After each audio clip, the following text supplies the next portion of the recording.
DAV recruitment 2026 का जो process है, इस बार अब आपको हम ये वीडियो को लॉन्ग नहीं करेंगे, शॉर्ट वीडियो में ही बता देंगे। तो चैनल पर नहीं होंगे तो सब्सक्राइब कर लीजिएगा और टेलीग्राम चैनल से बिल्कुल ऐड हो जाइएगा। देखिए बहुत सारे कैंडिडेट को कंफ्यूजन रहता है कि सर इसका प्रोसेस कैसे रहता है, कब एग्जाम्स आउट होती है, जिनका कैंडिडेट का छूट गया होगा और जिनका अभी वेरिफिकेशन नहीं हुई है, जैसे कि बहुत सारे वेरिफिकेशन नहीं हुआ होगा बहुत सारे कैंडिडेट का, तो अभी कंफ्यूजन में कि सर वेरिफिकेशन कैसे करवाना है, हमको कोई कॉल नहीं आया है अभी तक, मैसेज नहीं आया है, तो हम कब जाएंगे वेरिफिकेशन। देखिए कॉल मैसेज वगैरह आपका नहीं आने वाला, आपको खुद से फिजिकली जाकर आपको वेरीफाई करवाना। देखिए इसमें 3 फेजेस में एग्जाम्स होते हैं, इसका जो प्रोसेस रहता है ना 3 फेजेस में रहता है। पहला फेज में आपको क्या करते हैं कि डीएवी वाले अक्टूबर के मंथ में वो सारे स्कूल्स में अपना एडवर्टीज निकालते हैं, ठीक है, वो आपको एडवर्टीजमेंट आउट करते हैं। आउट करने के बाद उसमें आपका दिया हुआ रहेगा, जैसे कि इस बार 6 अक्टूबर से आपका स्टार्ट हो गया था रजिस्ट्रेशन करने के लिए, तो रजिस्ट्रेशन आपने कर लिया, एडवर्टीजमेंट के बाद आपका रजिस्ट्रेशन करना होता है। तो रजिस्ट्रेशन में नॉर्मली आप लोग जो किए होंगे आपको पता होगा, रजिस्ट्रेशन करके सब थोड़ा थोड़ा प्रोसेस चेंज होते रहता है हर साल। तो इस बार रजिस्ट्रेशन पहले हुआ और रजिस्ट्रेशन के बाद जैसे कि जो भी आपने डॉक्यूमेंट्स को अपलोड किया है उस डॉक्यूमेंट्स को आपको सिंपली वेरीफाई करवाना होता है। स्कूल जाकर नियर बाई डीएवी, जो भी आपका अगल बगल कोई स्कूल होगा वहां पे आप चले जाइएगा। वहां पे जाने के बाद आपका वो डॉक्यूमेंट्स को चेक करेंगे, ठीक है, कि आपने जो भी डॉक्यूमेंट्स फिल किया वो सब सही है या गलत है, तो चेक करके वो वेरीफाई करते हैं। फिर वो आपसे ओटीपी लेंगे, ओटीपी लेने के बाद आपका वो फुल्ली प्रोसेस कंप्लीट हो जाता है।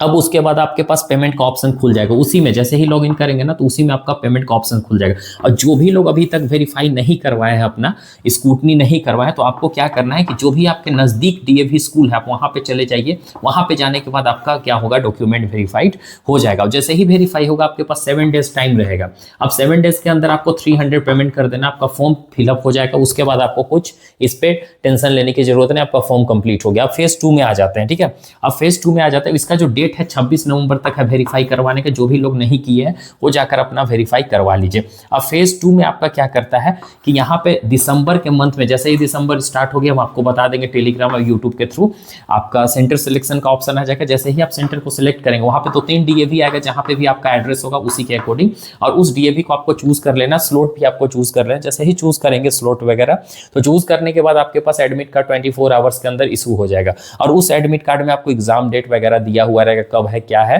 ठीक है। अब फाइनली आपका सीबीटी एग्जाम कंडक्ट करवाया जाएगा। ये फेज 2 की बात हो रही है। अब सीबीटी आपका ये जनवरी में स्टार्ट हो जाता है, 5 जनवरी या 6 जनवरी से, और 15 दिन तक एग्जाम आपका चलता है, ओके। अब उसके बाद ये फाइनल जब आप एग्जाम देते हैं तो उसके बाद आपका लगभग 15 to 20 डेज के अंदर आपका रिजल्ट भी आउट हो जाता है। रिजल्ट उन्हीं को मिलता है, आपको बस कॉन्ग्रेचुलेशन कह के लिखा हुआ आएगा, कोई मार्क्स नहीं शो करता है, और एक सर्टिफिकेट इशू करेगा। उस सर्टिफिकेट को अब आपके पास आ गया जस्ट लाइक सीटेट, लेकिन उसका 1 ही साल वैलिडिटी रहता है। अब हम आ जाते हैं फेज 3 में। अब क्या करना है आपको, जब रिजल्ट आ जाएगा तो फिर से स्कूल वाले क्या करेंगे ना, डेमो इंटरव्यू के लिए आपको या तो खुद से कॉल जाता है या तो एडवर्टीजमेंट निकालते हैं सभी स्कूल्स में, जो भी जिस स्टेट के हैं, तो उस स्टेट से भी आप अप्लाई कर सकते हैं, अदर स्टेट में पूरे ऑल ओवर इंडिया में भी।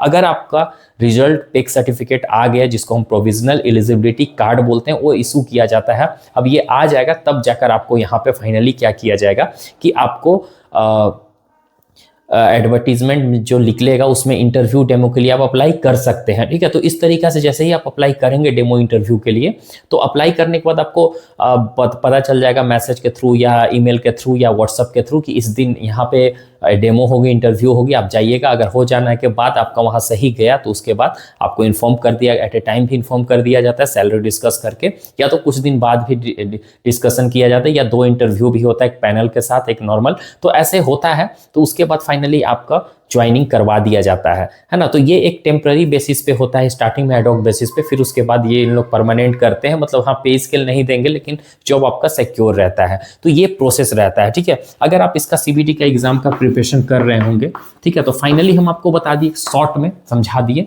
और नहीं समझ में आएगा तो वीडियो को दोबारा देख लीजिएगा। सीबीटी एग्जाम होती है जो कि आपका 55 मार्क्स का होने वाला है, जिसमें 15 मार्क्स का आपका रीजनिंग आएगा। तो जो भी पोस्ट के लिए आपने अप्लाई किया है 15 मार्क्स के लिए, तो आपका 15 मार्क्स सभी से आएगा। तो जो भी पेपर 1 लेना चाहते हैं रीजनिंग, इससे लगभग आपका क्वेश्चंस मैच करेगा। 50 रुपीज़ है, इसमें आप व्हाट्सअप करिएगा इस नंबर पे, तो आपको प्रोवाइड करा दिया जाएगा। और नर्सरी टीचर के लिए 99 रुपीज़, जिसमें पेपर 1 पेपर 2 दोनों प्रोवाइड करा दिया जाएगा। नॉन टीचिंग वाले कैंडिडेट के लिए मेरे पास लैब असिस्टेंट और ये असिस्टेंट हो गया, फिजिक्स केमिस्ट्री बायोलॉजी या कंप्यूटर इसका नहीं है। उसके अलावा मेरे पास सारा कुछ है नॉन टीचिंग का। 70 रुपीज़ में आपको प्रोवाइड करा दिया जाएगा पेपर 1 और प्लस पेपर 2। ठीक है, अगर आप चाहें तो इस QR कोड पे भी स्कैन करके पैसा आप पे करके जो हम आपको बताए हैं चार्जेस आप व्हाट्सएप पे मैसेज कर दीजिए, कुछ देर में आपको प्रोवाइड करा दिया जाता है। Okay, bye, take care everyone.